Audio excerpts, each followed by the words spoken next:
Paris Saint-Germain shampiyonii waancaa Intercontinental ta'e. FIFAn kan qopheessu waancaa Intercontinental Cup kaleessa shampiyonii Awurooppaa Paris Saint-Germain fi kan Latin America kilaba Brazil Flamengo walitti fide injifannoo Paris Saint-Germainin xumurame. Paris Saint-Germain goolii Kivicha Kvaratskhelia galcheen goolii 1-0 dursa boqonnaaf bahe. Boqonnaa deebii shampiyoniin Copa Libertadores Flamengoon goolii penaltii Jorginho galcheen itti qixxaate. Kilaboonni lameen goolii dabalataa osoo hin galcheen sa'aatiin idilee tokko qixaan xumurame. Penaltii kennameen shampiyoniin Awurooppaa Paris Saint-Germain 2-1 injifachuun waancaa fudhate.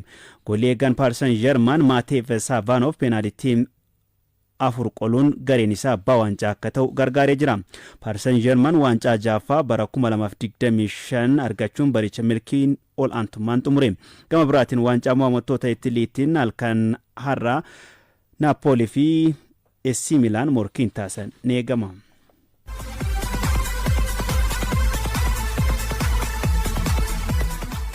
Waancaa Carabao England Manchester City fi Newcastle morkattoota isaanii injifatanii jiru. Taphoota nusa xumuraa waancaa Carabao England Manchester City Brentford Newcastle United Fulham injifachuun walakkaa xumuraaf darbani. Itaadiitti Brentford kan simate Manchester City goolii 2-1 mo'ate. Manchester City Ryan Asnuri fi Omar Marmush saba waancaa Afrikaatiin Jeremy Doku miidhamaan dhabus mo'ateera. Taphicha Ryan Sherkin boqonnaa dura Savinoon boqonnaa deebii goolii galchaniin Cityin mo'ate. Pep Guardiolaan taphattoota murteessuuf boqonnaa kennanii jiru. Kaleessuma shaampiyoon dorgommichaa Newcastle United goolii 2-1 Fulham mo'achuun walakkaa xumuraatiif darbe. Jijjiirraa ganna kanaatiin Newcastle itti makamus miidhamarra kan ture Yohane Wissa tapha jalqabaatiin kilabichaaf goolii galcheera. Newcastle goolii Yohane Wissa daqiiqaa 14 galcheen dursa fudhate. Fulham daqiiqaa 6 booda goolii Sasa Lukic galcheen qixxaatuun morkicha cimse. Ta'us abbaan waancaa dorgommichaa Newcastle United daqiiqaa 92 goolii galcheen goolii 2-1 injifatee walakkaa xumuraatiif gahe. Walakkaa xumuraatiinis Manchester City waliin kan taphatu ni ta'a.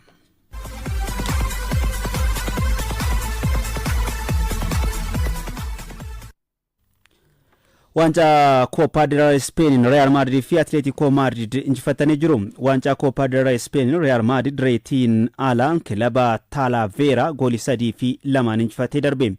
Kilabiin Los Blancos kilaba liigii gadi jirurraa goolii 2 keessummeessee gale. Taphichaan Kylian Mbappé taphaaf penaltiin goolii 2 yoo galchu Talavera Ferrando gooliin garee irratti galchee Madrid galchii 3-2 injifate.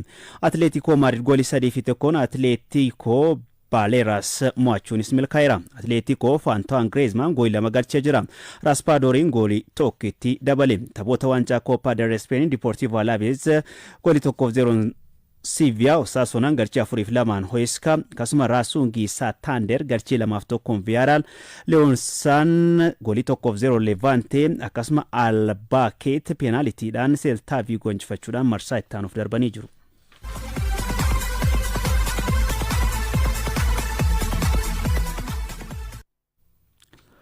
Taphataan sarara fuulduraa kilaba Inter Miami Luis Suarez kontraata isaa dheeresse.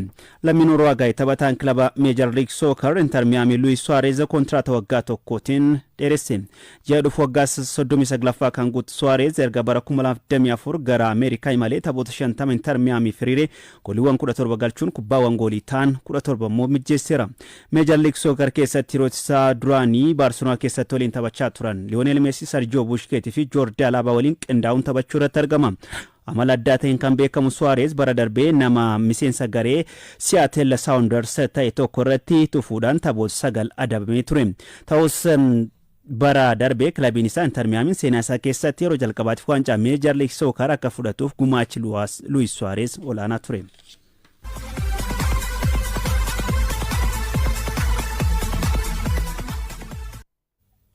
Oduu keenya xumuraatiin BBC'n badhaasa Sportii Personality Award kan bara 2025 har'a kenna.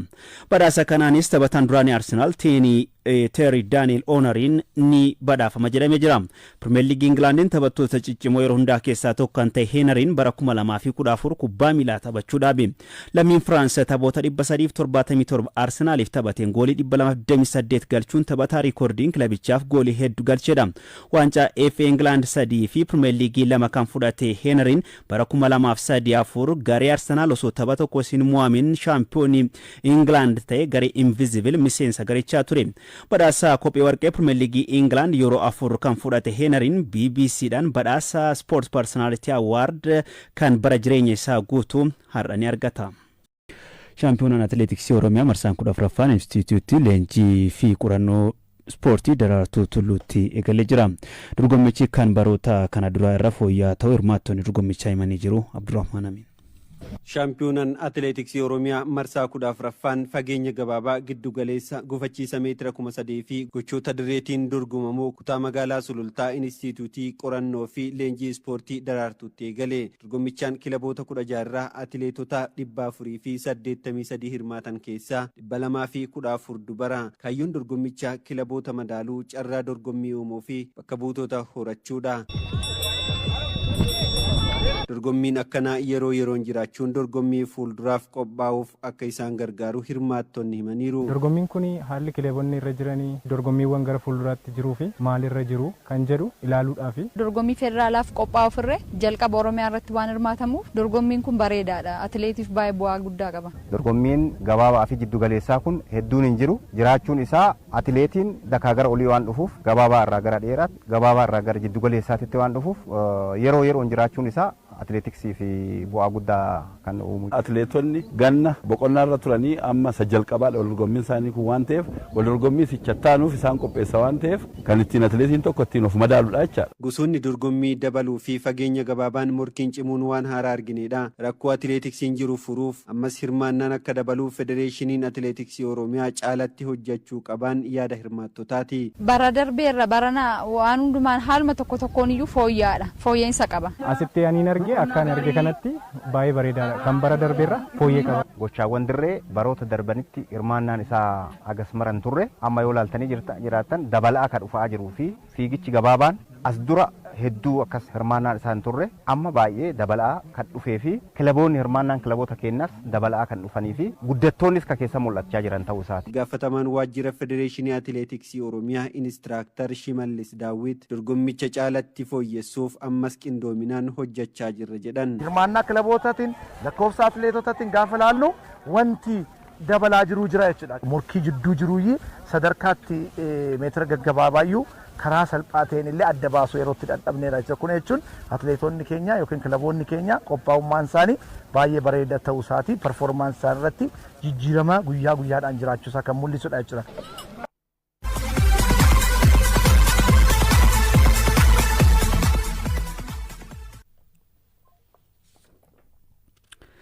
Premier League Itoophiyaa torbee kurnaffaan boru istaadiyeem Finfinnee fi istaadiyeem Yuunivarsiitii Saayinsii fi Teekinooloojii Adaamaatti dorgoma. Taphoonni istaadiyeemii lamaaniitu dorgoman tamsaasa kallattiin uwwisa miidiyaa ni argatu jedhamee jira. Boru baankiin daldala Itoophiyaa Arbaa Minci waliin morkiin taasisuun eegama. Oduu kanaas Abdurrahmaan Amiintu qindeesse. Liigichi boru taphoota 3 yoo keessummeessu istaadiyeemii Yuunivarsiitii Saayinsii fi Teekinooloojii Adaamaatti taphoonni 2 ni taphatamu. Shaampiyooniin bara 2016 baankiin daldala Itoophiyaa gara ga'umsaatti deebi'uuf Arbaa Minci waliin morkata. Arbaa Minci qabxii 5 qofaan sadarkaadhuma 20ffaa, baankiin daldalaa qabxii 8tiin sadarkaa 15ffaa irra taa'uun waliin morkatu. Kilaboonni lamaanuu bara kana ga'umsa duraan ittiin beekamaniin itti fufuuf rakkachaa jiru. Baankiin daldalaa taphoota 9 keessaa tokko qofa injifachuun torbee kurnaffaa liigichaatiif qophaa'aa jira. Kilabni baroota darban morkataa cimaa ture bara kana gooliin inni galchee kan kilaboota birootiin irratti galanii gadi. Arbaa Minci ammoo tapha tokkollee injifachuu hin dandeenye. Taphoota 5 qixaan xumure. 5 qofa argachuun 4 mo'amee sadarkaadhuma irra taa'uuf dirqame. Boruma sa'aatii 12 irraa eegaluun istaadiyeemii Yuunivarsiitii Saayinsii fi Teekinooloojii Adaamaatti Maqalee Sabaa Indartaan Hadiyyaa Hosaanaa waliin ijibbaata morkatu. Kilaboonni lamaanuu sadarkaa gadii keessa taa'uun waliin morkatu. Qabxii 7 qofaan sadarkaa 17ffaa irra kan jiru Hadiyyaa Hosaanaan tapha tokko qofa injifatee injifannoo lammaffaa liigichaatiif morkata. Maqalee Sabaa Indartaan ammoo injifannoo jalqabaa liigichaa argachuu fi istaadiyeemii Finfinneetti ammoo Shiree Midiragan Gannat Bahar Dar waliin taphatu. Bara kana ga'umsa fooyya'aa mul'isaa kan jiru Shireen taphoota kana dura taphate keessaa 3 injifachuun 4 qixaan xumuree 2 qofaan mo'amuun sadarkaa 8ffaa irratti argama. Tapha Bahar Dar waliin taphatu kanaan injifannoo 4ffaa liigichaa galmeessuu fi Bahar Daris qabxii 12 sadarkaa 11ffaa irratti argama. Tapha kana yoo injifatee gara sadarkaa 5ffaatti ol siquuf carraa qaba.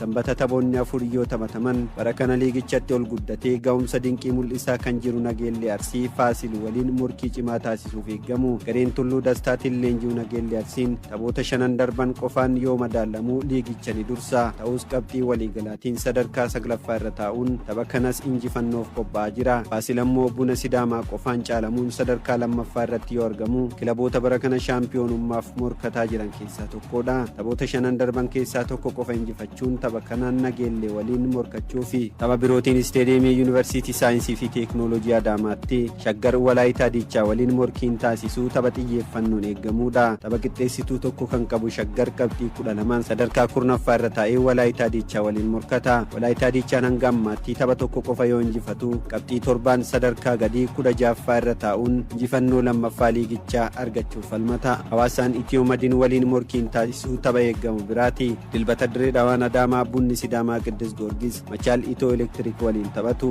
Liigichaa Bunni Sidaamaa qabxii 20 yoo dursu Faasil 17 lammaffaadha. Baay'ina goolii bara kanaatiin Abeel Yaalaw Qiddus Goorgis irraa goolii 5 dursaa jira.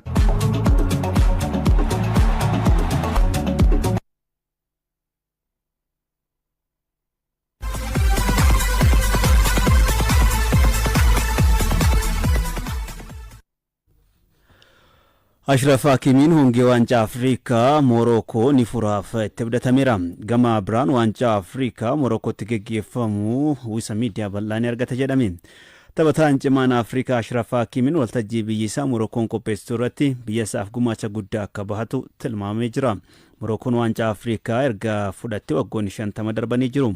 Kubbaa miilaan jijjiirama ol'aanaa mul'isaa kan jirtu Morokoon seenaa ishee keessatti bara kana yeroo lammaffaaf injifachuudhaaf tilmaama guddaa argatteerti. Taphataan ganna 27 kilaba Paris Saint-Germain Ashraf Hakimiin ji'a darbee yeroo badhaasaa taphataa cimaa Afrikaa fudhatu miidhamarra ture. Ta'us garee Morokoo keessatti hammatamee jira. Ashraf Hakimiin ogeessa fayyaa waliin gara Morokoo imaluunis ibsamee jira. Torbee kana keessa shaakala akka eegalus kan dubbisiise.